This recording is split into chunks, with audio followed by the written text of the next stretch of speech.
Right. So now, why does compliance matter? Compliance culture really matters in an organization. Why does it matter? Because we want to ensure that everyone in an organization has or feels a sense of responsibility, a sense of accountability. I always say that compliance is not for the compliance department alone. It is for everybody, from the management all the way down to the employees. Compliance is everyone's responsibility. And how can we foster this culture of compliance? One, as a compliance officer, it is to encourage people to, people basically what the laws are, what the policies are, what the regulators are saying.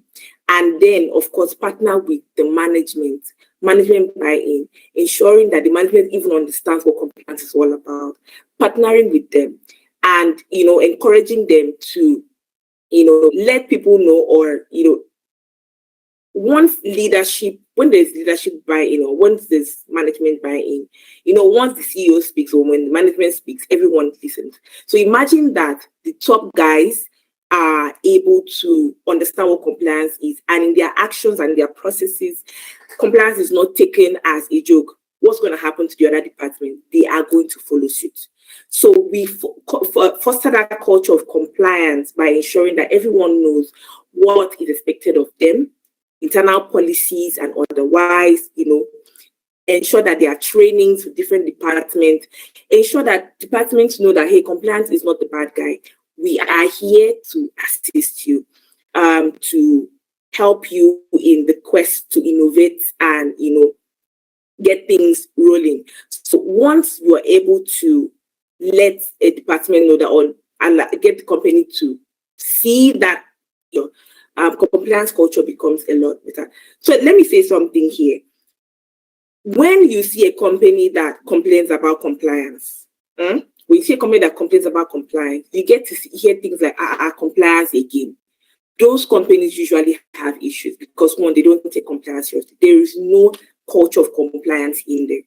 But there are companies who take compliance seriously by ensuring that once there is an incident, it is treated immediately. There's something called proactive compliance, meaning that you sit down, you look at the risk that your organization could, walk into, identify them, understand them, and as well as advise the management of those risks, what they stand for, and what it means to the organization, and how it can either be mitigated. Okay, so compliance culture is very, very important, and we need different departments to know that compliance is not just for the compliance department, it's for everybody. It is seen in your systems. It is seen in how you design products. It is seen in how you design your codes, the flows on how products or how actions move from one point to the other. Now, compliance is quite interesting when it is in one jurisdiction. But when it is time to move to the next jurisdiction, we begin to see different complexities.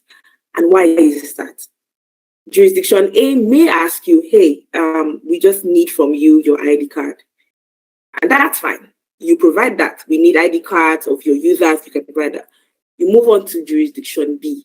And they say, well, I'm sorry, ID cards don't cut it. Now we need different documents. We need birth certificates. This is just an example. You can see the complexities that involve when you move from one jurisdiction to the other. Because different jurisdictions, different ways of doing things. You can see that some jurisdictions may say, okay, the KYC that you normally collect from your users in jurisdiction A is not sufficient for us. You need to do more. Or you do not have sanction screening. You need to get that in. Varying regulations, different regulations saying different things. So the reality of cross-border services is it's that it is very complex. And for you to navigate that complexity as a compliance officer, you need to know what the regulator is asking for before you even embark on that step. You need to ensure that in-house, your processes are complete, your documents are complete, your processes match, data protection, everything is in top shape before you engage the regulators. Because if you cannot how do I put it? If you cannot convince the regulator that the regulator can allow you to play in their space, in their jurisdiction, you're never going to get anything called license. So as a lead compliance officer, you need to be able to look at that, envisage what risk, what questions, what areas that you need to put into place to, make better before you engage or before you cross over to the other side to say, hey, we want a license, we want to play in your space and all of that. Okay, so also complex licensing, it's one of the complexities of cross-border services, because there are places or there are jurisdictions where your license in your jurisdiction does not work there. You either have to get a new license or you have to partner with a bank, partner with another company to be able to provide services in that jurisdiction. Now, there are many misconceptions about fintech compliance. I've heard a lot. I've heard that compliance is only for big companies. I heard that compliance, we don't need compliance now. We need it when we have gone to market. Maybe we have a better product. We've heard things like compliance kills innovation. No, compliance will slow us down. Usually that statement. And that is a huge misconception, because compliance is not just for big companies. It's for small companies. It's for you starting out. It's for you who has just said, hey, we need to get into this space and do something. Because what do we even see compliance as? Compliance is adherence to law. When you're getting into a space, there are laws regarding that space. And once you adhere to those laws or those regulations, you've complied.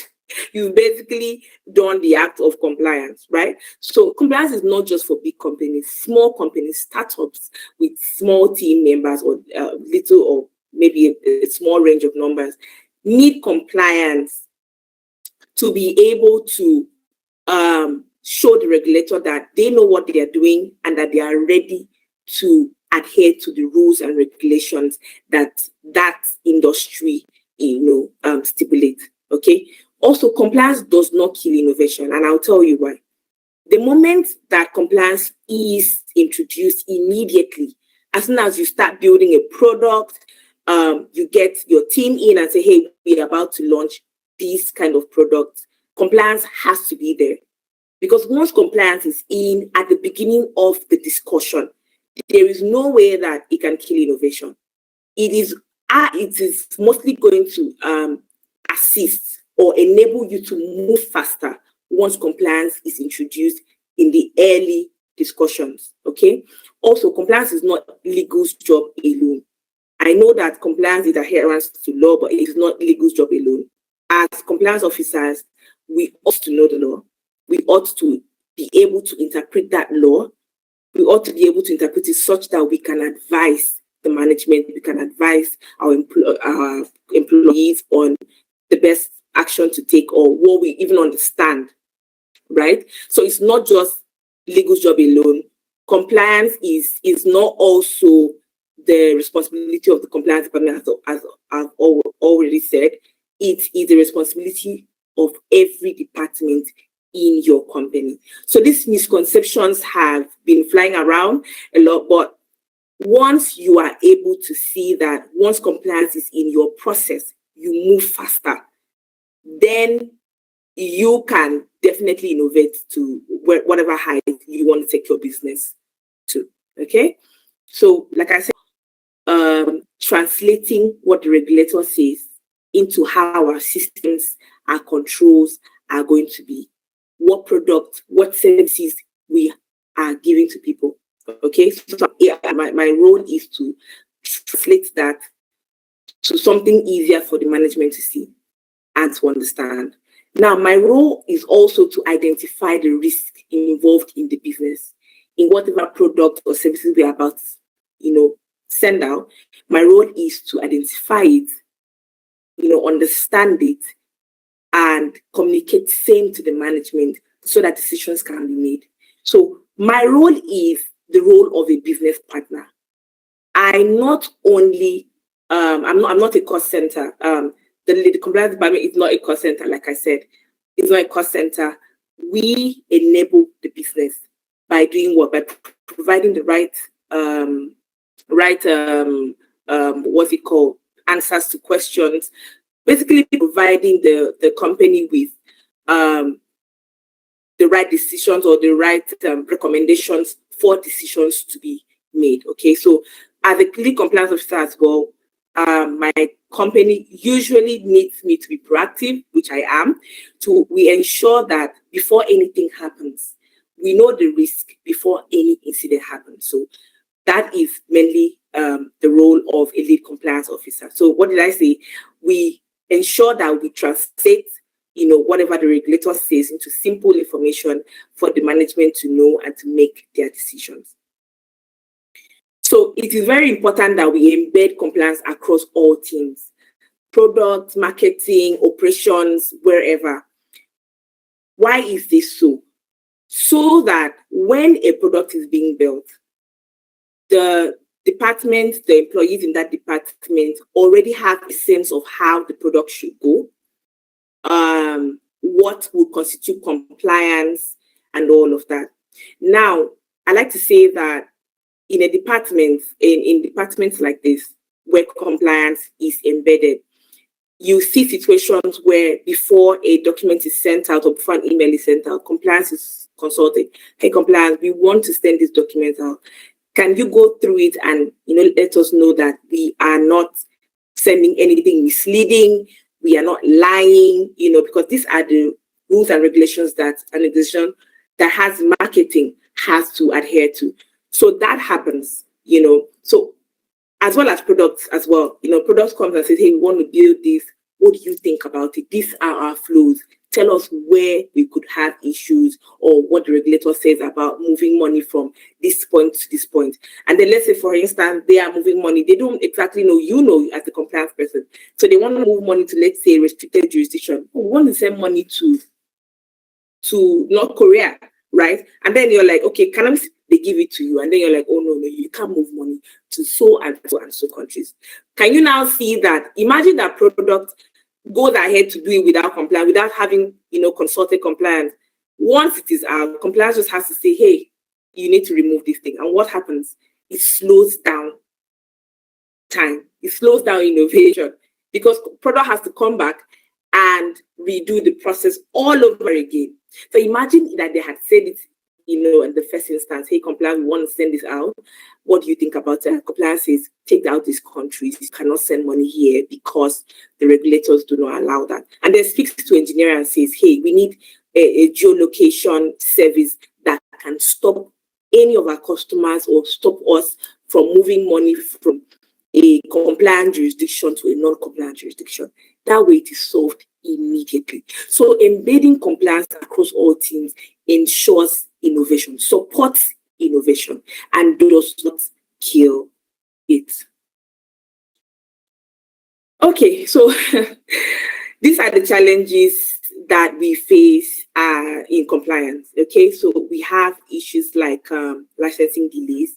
It takes a pretty long time to get licenses. I mean, like we said, different jurisdictions, different ways of doing things. You can hear licensing takes 3 to 6 months. Some places take 1 year, depending on the regulator involved. Okay, so we have challenges regarding licensing delays. We also have challenges regarding regulator engagement. There's today there is a regulation, tomorrow there's another one, and once there are regulations like that, you have to quickly change your systems, your controls immediately to adhere to the regulator and whatever the regulator says. So there's always this ever-changing, regulation when it comes to compliance, and that could, if your system is not set up to handle things like that, could pretty much set you aback. Okay, so we also have struggles with insufficient data for possible audit purposes, compliance reporting and all of that. These are challenges that compliance may have in the system. Okay, so when compliance is in a business, and we come in as strategic business partners, and the essence of compliance in a business is to cultivate trust as well in your customers. Your customers can go out there and say, hey, my money is safe with so and so fintech.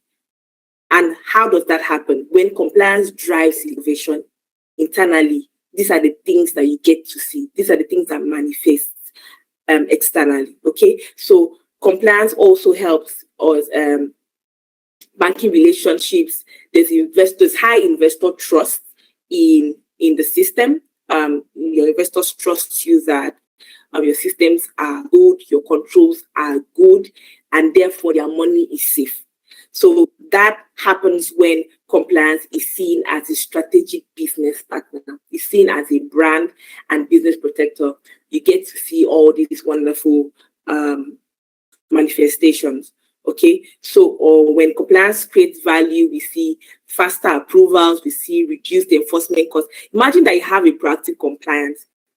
How does that help you? One, if you have a proactive compliance, you don't get to pay fines. Yes, because it's only the reactive ones that get into issues with the regulators, fines here and there, and all of that.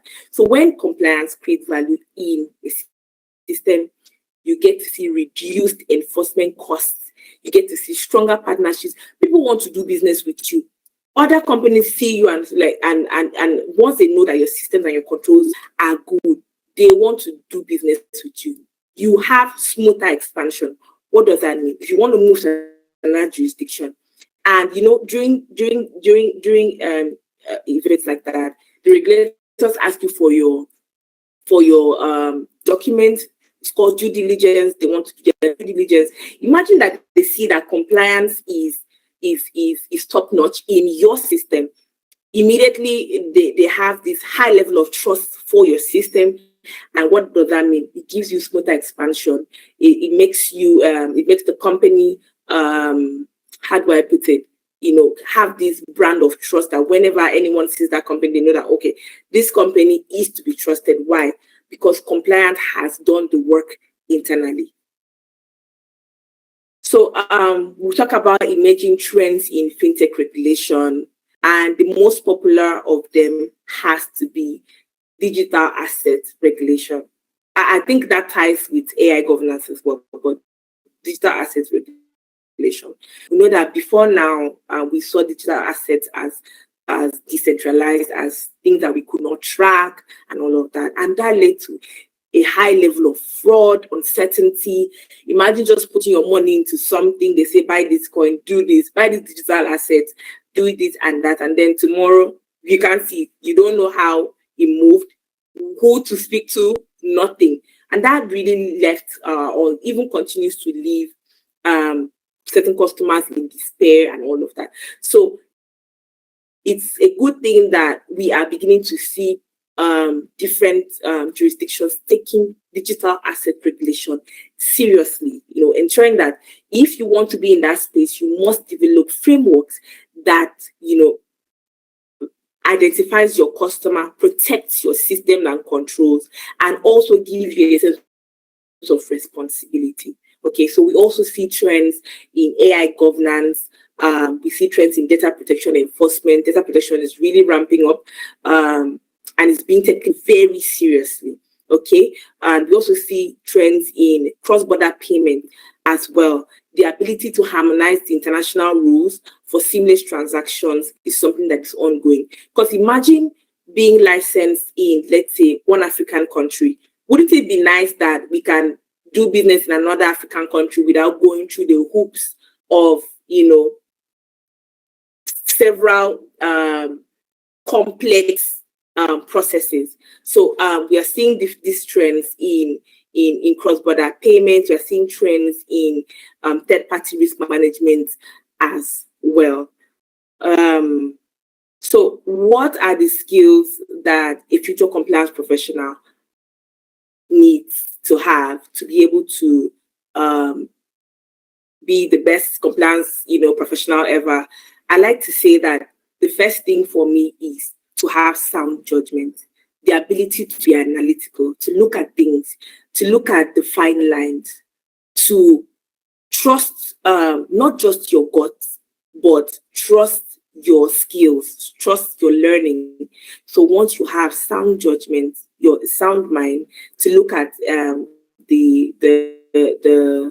matter before you, the issues before you, or the transaction before you, to say, okay, I don't think that something is going on, that something right is going on here. We need to deep look in further. Okay. So once you're able to make informed decisions, that will help you to advance more as a compliance professional. Okay, so regulatory interpretation is ability to decode and apply complex legal text. That is, once you see a legal document, once you see or once you get a hold of a regulator's, whatever regulators, the regulations and all of that, you're able to see it and translate it to something or to a form that your management can understand, as well as the employees can understand. Okay? And risk assessment, like I already said, being proactive in identifying the risk involved in any service or any product or in a company as a whole, and looking for ways to mitigate those risks before they become incidents.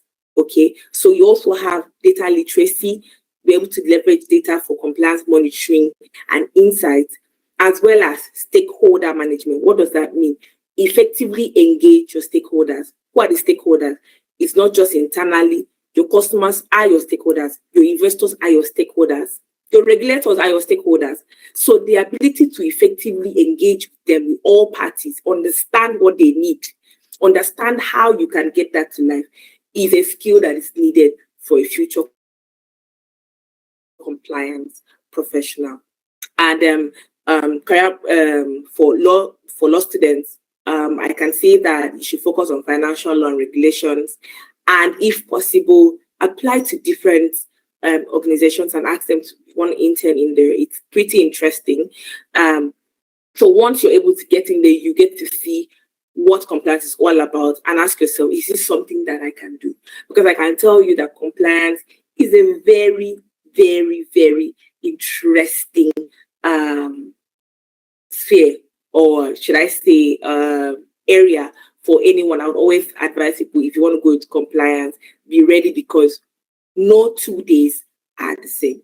Okay, so for young professionals, I like to say to specialize AML, KYC, or regulatory research. In Nigeria as well, we have the Compliance Institute of Nigeria. If you ever want to get into that space, you can start with the Compliance Institute of Nigeria. They have very good resources for these things. Okay, you can also develop commercial and cross-functional awareness early. How is that? You may not be in the fintech sector right now, but where you are as a compliance person or as a legal person, compliance is not just about adhering to what the regulator. You could be in a sector that there is no regulator, but you have internal policies.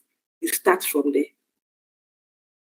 Once you start from there, it gives you a sense of what would happen if you want to get into the fintech space. So that would really, really help.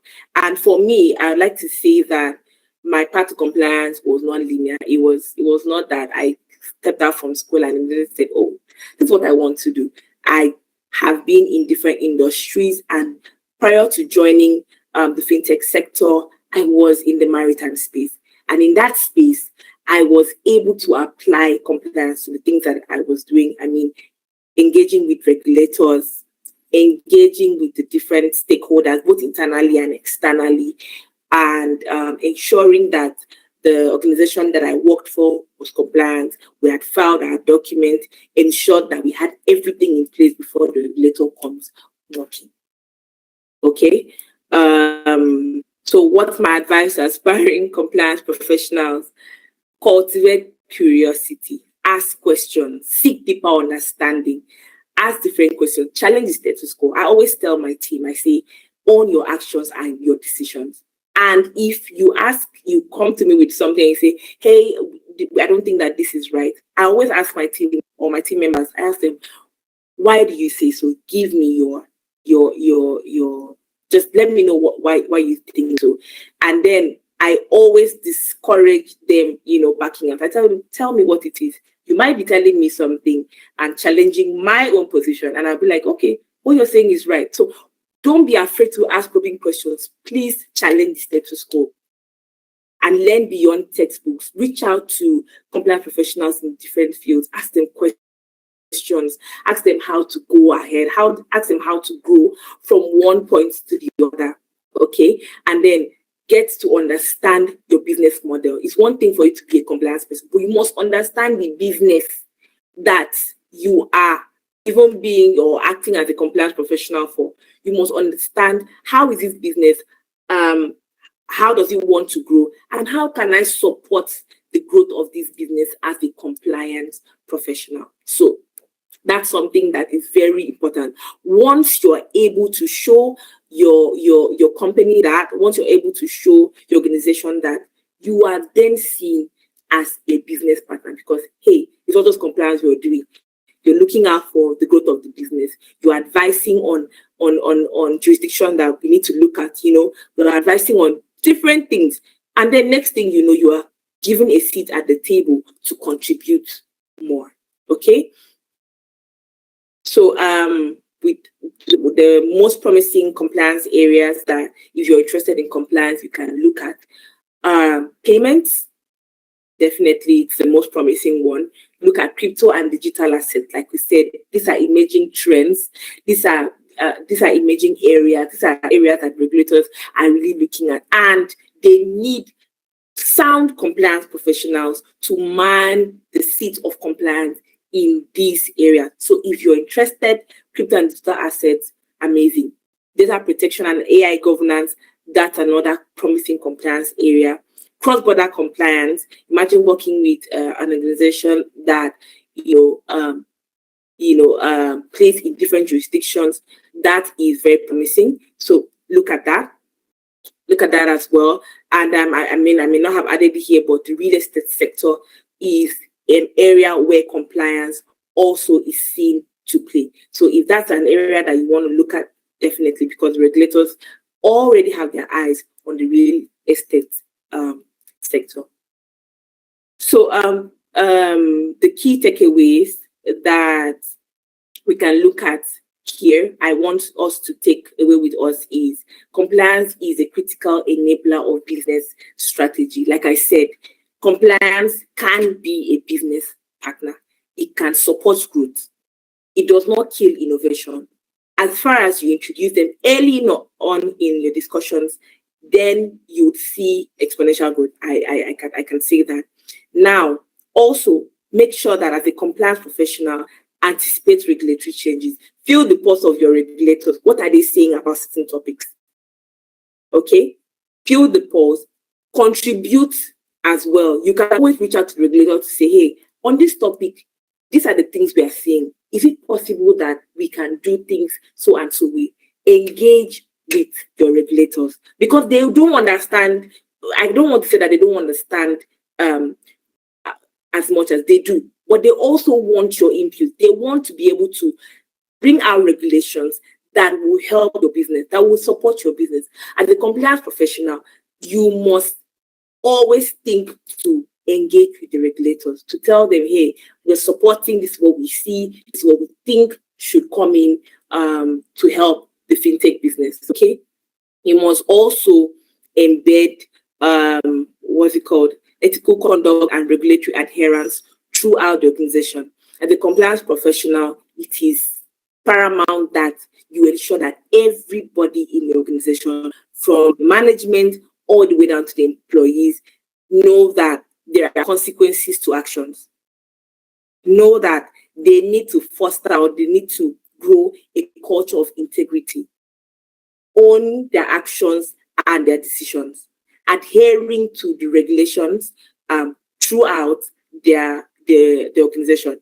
Adhering to regulations in their processes, adhering to the policies of the company as well. Okay, so I hope that that's something that we will be able to take away with us. when we leave this webinar tonight. Thank you very much for listening to me. I will hand over to Andrea and the team. Thank you very much. Hello. Thank you so much for this wonderful presentation. I found this to be very insightful, starting off from your explanation of what compliance is and what compliance isn't, all the way down to the practical steps or the practical things, changes that happens in the compliance space. I have a question for you. Actually, I have two questions that I got from the presentation that you did.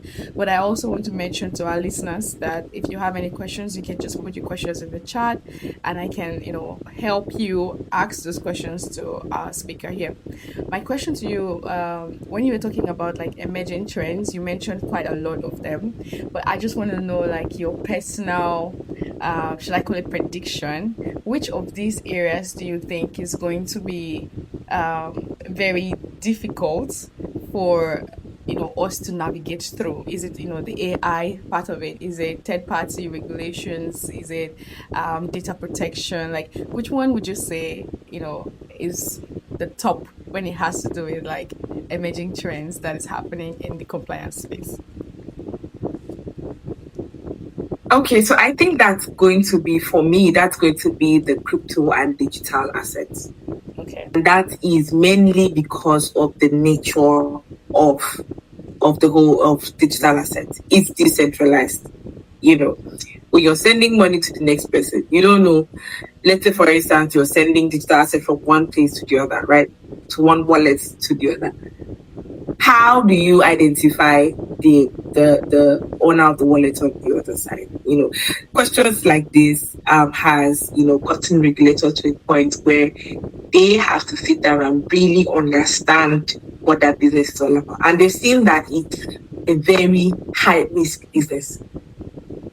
It's a very high risk business. So if you're a compliance professional playing in that field, you need to have your onions. You need to know what to look out for. You need to come up with your own policies on how to stop your platform from being a playground for the bad actors to send money and then or send digital assets and then just send it and look like that. Because once people start to lose money from your system, the regulators will come looking. So that's why I always say that is literally the hardest. Digital asset is not. It's a very wonderful. It's an amazing aspect of the fintech ecosystem. It's evolving. So play really gives you an edge. That's very interesting. Some time ago, we had lots of conversations just going on about the crypto assets, especially when Bitcoin and all the rest started popping up. It was the in thing. Everybody was just talking about crypto assets. But with the emergence of AI and data protection, that's should I call it vibe, just sort of died down, and now everyone is in the AI space talking about it. But you can see that digital assets are here to stay. They're not going anywhere. They're still very useful. They're not disappearing. It still happens that we have people actively buying and keeping digital assets. So it's interesting to see to actually listen to your take that it's still very difficult and we haven't completely figured out how to navigate that space. So so my other question is, when you were presenting, you said something about it's usually better to be proactive when it has to do with compliance instead of reactive. I just wanted to find out if you have any personal experience where you've had to change something last minute due to the regulators, or if there's been any situation where you felt the the stress of being a compliance officer, trying to meet up with what the regulators are requesting for your company. I'd like to say that I've had a series of events like that, and not to speak particularly to them, but yes, there have been instances where we've had to how do I put it? And in terms of proactive compliance, I like to look at the risk side of things. So identify that. So I identified that there was a process that we were following that was going to be some kind of incident to know manage it. Okay. And so what did I do? I did a risk assessment of that process. I said, hey, this is a problem. If you move things like this, if you do this and that, we are going to have issues. And these are the issues that we are going to have. So the ability to look at how things are going and spot when something is going to be an issue. So I like to say that compliance professionals should have some kind of intuition. Look at something and say, what's the possibility that this thing I'm looking at, or this process I'm looking at, is going to be an issue? Once you are able to identify that, yes, it's possible that this is going to be an issue, you risk assess it, and then you immediately report it, escalate it to the management to say, this process is not okay. These are the risks. So you don't just tell management, okay, so this process is not okay. People should figure it out. No. You say this process is not okay. These are the risks to identify. If we put this particular control in place, we will mitigate this risk. It will come down, or whatever. So I was able to look at the process and say, oh, this is a huge risk. We need to sort this out. And luckily, I work with an amazing team of people who understand and love compliance. And so what did we do? We immediately, put things in place to ensure that that risk was mitigated. So that's an example of being proactive. Just looking at your process, just seeing it, looking at it and saying, what's the possibility that we are going to have issues? Immediately you spot it. Now that's where you shine. That's where you advise. That's when you effect the changes that are needed. Wow, that was very interesting. And I can see that you really love what you're doing, like being in the compliance space. Like you talk about it so passionately. I loved listening to you the whole time you're just sharing about compliance. So I have a personal question for you before I leave you. So now you're a lead. How did you get in? I know you mentioned something when you were presenting, but like maybe you can share something a little bit more personal. Like how did you get in the compliance space? Okay, I'm sure that I did state that before I joined the fintech space.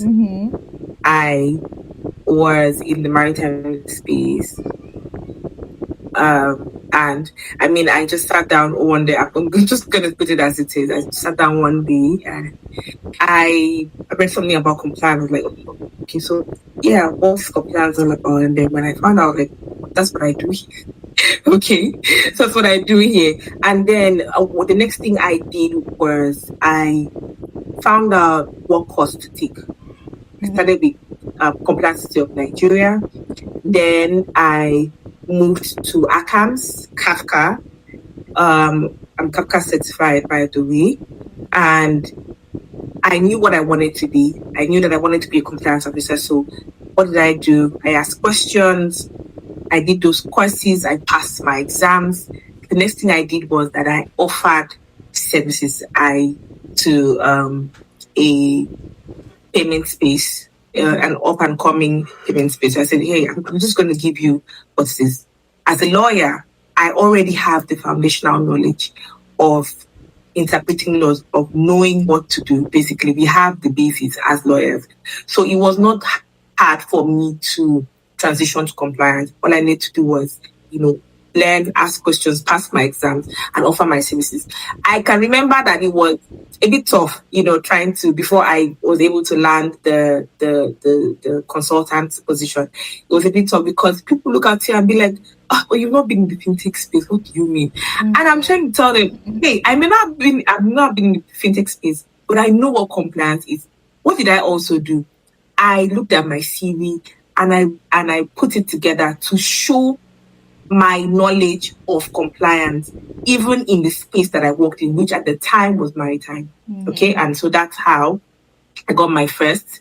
And then when credit came up, I also was able to get in there as well because of the necessary things that I put in place. I was able to show them as well that, hey, I know what compliance is all about. I have knowledge of what the financial system looks like, and then I can do this. And then I grew from being a legal and compliance officer to lead compliance officer for credit. And it's been a very amazing journey because, like I said, no 2 days are the same. It's very interesting, there are interesting things to do, interesting issues to look at, and it always gets me pretty excited to handle these issues, basically. Wow. Thank you very much for sharing your personal experience. That was very insightful. And thank you too to our attendees of today's webinar. This was, I actually took notes. You said some, very insightful things. I am also in the compliance space, but then I still learned a lot from this webinar. Thank you for taking the time and being here. This webinar was brought to you all by Injunkin Legal. We usually post all of our previous and even our future webinar series on our YouTube channel, and we have upcoming, webinar series that would be happening. So please keep your eye out on our spaces on social media. We usually post all of these events, and we are very happy to have had you all here. Thank you for your time. Enjoy the rest of your day. Thank you so much, Vicky, for being here, and see you in the next Thank you one. for having All right, take good care now.